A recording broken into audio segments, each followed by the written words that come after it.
monsieur le maire bu ñu leen woon nga présenté ci une minute rek loo ñuy wax. man maay Magatte Wade docteur Magatte Wade ancien fonctionnaire de la Banque africaine de développement, ancien secrétaire général de l'association des institutions africaines de financement du développement, maire de Mékhé, natif de la ville de Mékhé, amoureux du pays, c'est le Sénégal, et de sa ville, Mékhé. Monsieur le maire, ci sa présentation bu ñu ko déggee dafa mel ni yaa ngi woon baat mais lan moo la indi ci maire. Bon man dama yàgg ci fonction publique internationale dégg nga man ni maa nekkoon secrétaire général de l'association des institutions africaines de financement du développement qui regroupait l'ensemble des IFD et banques de développement du continent et qui a été créée par la Banque africaine de développement en 1975. Et bi ma ñëwee j'ai été consultant à la BAD ñu jël ma foofu comme chargé de com et j'ai gravi les échelons pour devenir le secrétaire général. Mais mission bi moo doon ma rendre institution bi autonome signer accord de siège génne ko ci BAD loolu def naa ko ba ma ko defee man leen fii amatuma fi lu ma fii def damay bàyyi dem BAD ma génnaat ci association bi delluwaat BAD nekk fa def fa carrière ba nekk fa le patron donc de la communication des relations extérieures et porte-parole de la Banque africaine de développement. Mais nag sama loxo musuta jóg ci ngaay sama tànk musu fee jóg bu ma nekkee ci bitet maa ngi doon saytu lan moo xew ci dëkk bi su ma musaana ñëw li may njëkk a def mooy jubal ci mairie bi waxtaan ak waa mairie laaj leen lan mooy tolof-tolof yi ak lan mooy jàngoroy dëkk bi lu ma ci mënoon ma def ko. demoon naa sax ba créer fi benn fonds de développement communautaire boo xam ni dama doon financer ay les petites commerçantes et def microfinance temps yooyu xawagul sax et bi ma xoolee nag ba xam ni vraiment jox naa Afrique li ma ko waroon a jox boole ci Sénégal parce que ku def plus de 30 ans à l'étranger dont 23 ans dans la fonction publique internationale dans 2 grandes institutions am na nag njukkal aussi ci réew. Alors loolu nag xaw ma di ma topp waaw sa réew nag ma ni mais maa ngi liggéeyal sama réew parce que kuy liggéey BAD yaa ngi liggéeyal sa réew yaa ngi liggéeyal Afrique yëpp mais ma xool sama dëkk bi ak ni ma ci daan jàppee demul ni ma ko bëggee woon pousse def naa lu nekk parce que association bi fi gën a rëy muy association des jeunesse ci ñi ko créé laa bokkoon muy ASC Kajoor donc du ma gan ci dëkk bi du ma gan ci mouvement des jeunesses yi du ma gan Kajoor parce que commune boo laal rek maa fa ëppi mbokk fa laa la ëppi mbokk sax ngaay gi donc ma ni léegi li xew nag mooy ñëw nag dugg ci langue gi pour mën a indi directement li ma xalaat ni mooy indi coppite topp nag mu méngoo ak période boo xam ni ci la ñuy wax li ñuy wax transformation structurelle de l'économie ñun ñoo ko théoriser à la base di joxe ko donc partager ko avec les autres institutions et les pays alors mais comme comprendre naa concept boobu yàlla may na moo bokk ci li ñuy wax senior management committee mooy comité directeur bi nga xam ni mooy gérer orientation banque bi xamoon naa compréhension bu baax mënu ko mën a tëralee ba tënk ko mu doxal réew yi ma ni waaw mais kii occasion la yàlla def ma tase ak président de la république ñu waxtaan mu wax ma loo xam ne dama sentir ni kii li muy wax ci xolam la ko jëlee mu ànd ak une grande sincérité tegu ci yoon nag muy Sénégal émergent yoonu yokkute et cetera ma ni voilà c'est le bon moment pour le monde rural et comme man monde rural daf ma mos a ñor gouvernement am vision bu méngóog doxal monde rural mu am concept bu bees boo xam ñun ñoo ko théoriser ma comprendre ko ma ni c'est le bon moment. ni c'est le bon moment ma waxtaan ak président bi maa ngi ànd ak waa BAD yi yëpp parce que boobu man maay président association sénégalais BAD bi ma ko dégloo ñu génn ma ni gars yi déglu leen quoi na ngeen téye seen toog seen chaise bu dëgër ñu ni ma lan la mën leen mais damay jóge banque dans un mois fekkoon na boobu ma ci waxtaan ak président bële mu jëm ma téye ma ne ko daal li ma dugg bu ma lay fàttali loo xam ne dafa xew ci suñu gox bee sëriñ bu mag am na buur bu fa bëggoon a dem xeex yi te bu xeexee day dee dem sëriñ bi ni ko tee ngaa bañ a dem ma ni ko peut-être anecdote boobu doo ko xam mais nag mënatuma dellu ginnaaw fi mu ne daal le devoir m'appelle le pays m'appelle le village m'appelle et je vais retourner dans mon village. waaw ci noonu nga ñëwee mais pour nga jot ci maire bi il fallait que nga jaar ci langue politique ndax loolu yomboon. non xamoon naa dëkk bi damaa xam Kajoor ba mu jeex. parce que aussi non seulement am naa certificat en sociologie en civilisation africaine donc xam naa bu baax Afrique xam bu baax Kajoor parce que fi mais xam bu baax Ngaay parce que nee naa la ñun ñoo créé association de jeunesse bi fi gën a rëy mais bi ma xoolee xam ni bi may ñëw itam bi may takku dama ñëwoon pour bëre ak ñi fi nekk mais bi ma ñëwee ma xool xam ni am na ku fi nekkoon koo xam ni am na ay nit ñeneen ñi amuñu programme parce que Sénégal ñi fiy présenté ay programme aussi bariwuñu ma tënk programme ñëw won ko société civile bi parce que man mosuma woon def politique won ko ñi nga xam ne ñoom laa daan àndal temps ba may doxal ASC Kajoor ñoo fii mag ñi léegi ñu ne ma lii dëggu na ma won ko waa dëkk bi ñun dëggu na ma dox ko ñëpp supporté ko ma def ko ci internet bi ñëpp supporté ko les réactions positives c'était encourageant bi ma ñëwee ma woo leader yëpp ni leen ñëw leen ñu ànd nekk benn nga xam ni léegi du am compétition politique benn parti rek mooy am mooy dëkk bi bu ñu demee ba gagné ba am conseil municipal ku nekk ñëw décliner ce programme conseil municipal bi voté gars yi ni non yow da ngay soog a si da ngaa bëgg foo làqatu ah ñenn ñi ma dem wax ko maire bi fi nekkoon maire As Diagne mu ni ma léegi da ngay natt sa bopp boo nattee sa bopp ah ñu xool parce que booba tam ne ñu kii dafa ñëw rek day rêveur la quoi ah ma ne ko d'accord ma dem natt sama bopp ñëw benn bis mu ni ma daal bu doon ci làmb la nekk daal yaay Balla Gaye fi mu nekk nii nan ànd ñu daal di ànd bon boobaa tam bi ma ñëwee dama ànd ak tey nekk ci ginnaawam nit ñi naan ma dalay nax day def lii man leen daal li ma xam mooy kii bëgg na dëkk bi ndax alalam jëpp mu ngi ci biir dëkk bi donc bu dëkk bi doon tàkk tey mooy ëpp lu muy ñàkk kon man awma xel ñaar damay liggéey ak moom ku ko nekk rek baax na mais sama programme daal nan ko doxal donc ñu d'accord ci loolu ma ñëw donc préparé wu nag xam li may def itam xam fi ma jëm xam yor samay moyens aussi dox nit ñi rek la nag et nit ñi takkatu jàppale ma ànd ak as ñu gagné ma nekk maire donc affaire maire yi affaire politique mooy nit ñi rek dox ak nit ñi am nit ñi du question yàgg naa cee fii laa bokk ak am naa alal ak maa fi gën juddoo maa fi gën a non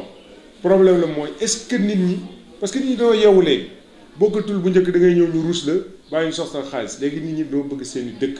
nan la ñu mën a def ba yow nga doxal leen seen dëkk te defe naa ni nit ñi sama programme la ñu jàpp moo tax it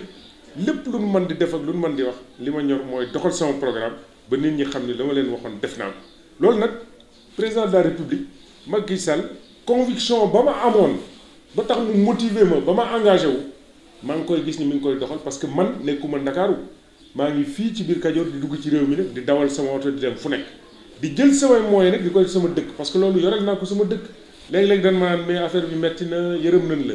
mais kenn waxuma demal nekk maire kenn waxuma demal ñibbi su ma neexoon toogaat sama 5 ans ñu prolongé ma toogaat fa am yeneen grade et cetera am naa kër Abidjan donc am naa ay teranga yoo xam ne ci banque bi laa ko amee mais dama teel a génn yàlla may ma wërsëg musuma liggéey Sénégal bi ma amee 24 ans laa génn am contrat ak assistant technique international génn kon yore naa njukkal dëkk bi donc li may joxe coono bi may dajak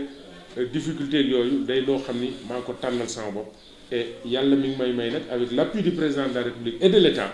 ñoo ngi avancé dëkk baa ngi dox réew maa ngi dox bëgg naa et regretté wu ma lu tax ma ñibbi si. léegi nga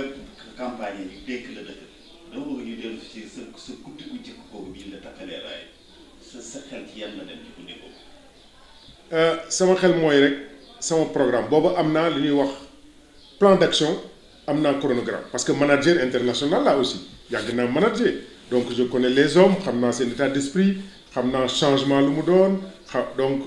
aw ma mbetteel et puis am naa ay liaasa ci comportement des organisations et cetera xam naa waa Kajoor xam nan ma léegi nag am na ñoo fi bawoon ñoo xam ne xamuñu donc ñooñu il fallait ma ni takk jàngaat nag la ma rëccoon ba ma fi jógee ak xamaat nit ñi pour demaat ak ñoom donc guddi googa bi ma ñëwee ma xool confiance bi c'était émouvant et j'ai compris que nit ñi voté lu nu ay nit programme la ñuy voté et que je me suis dit sama plan d'action guddi googa nelawuma sama table laa toog di defar chronogramme dans combien de temps je vais dérouler cette feuille de route là et loolu moom laa def et ba léegi defaguma 2 ans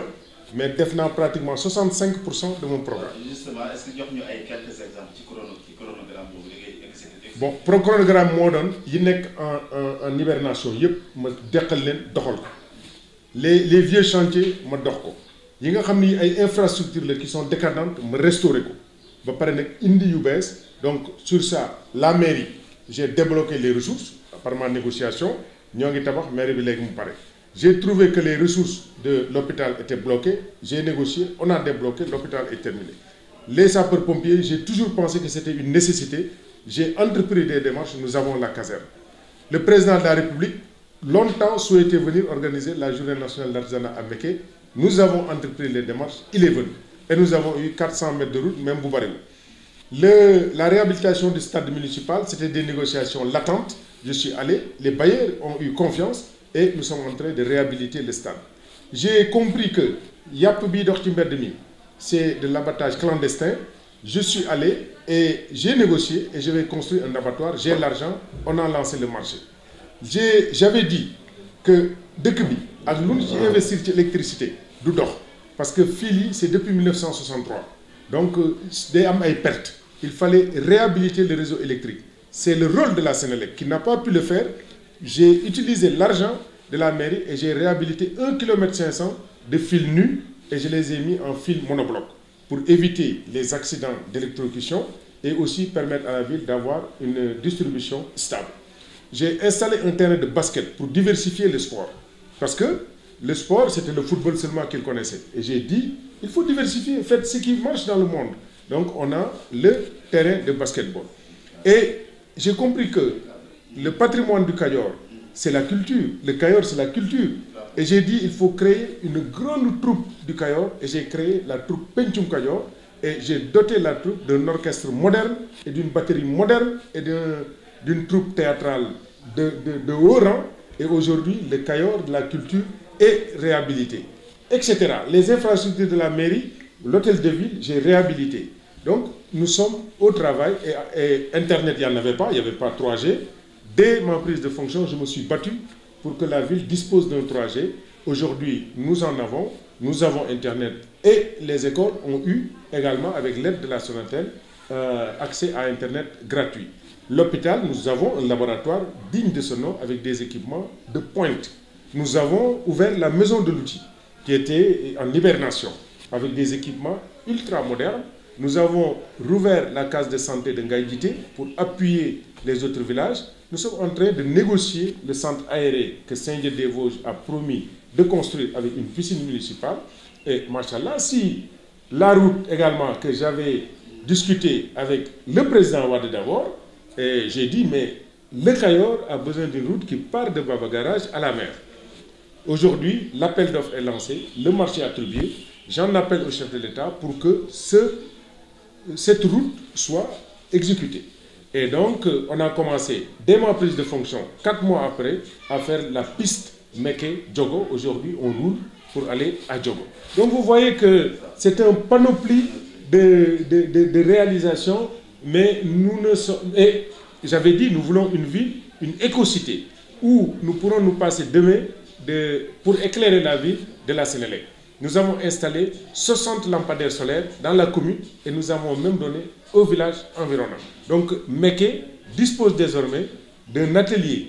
de montage de kits solaires avec l'appui du PNUD que nous avons négocié pour un montant de 100, etc., etc. Nous avons reboisé plus de 500 arbres. Et etc. etc.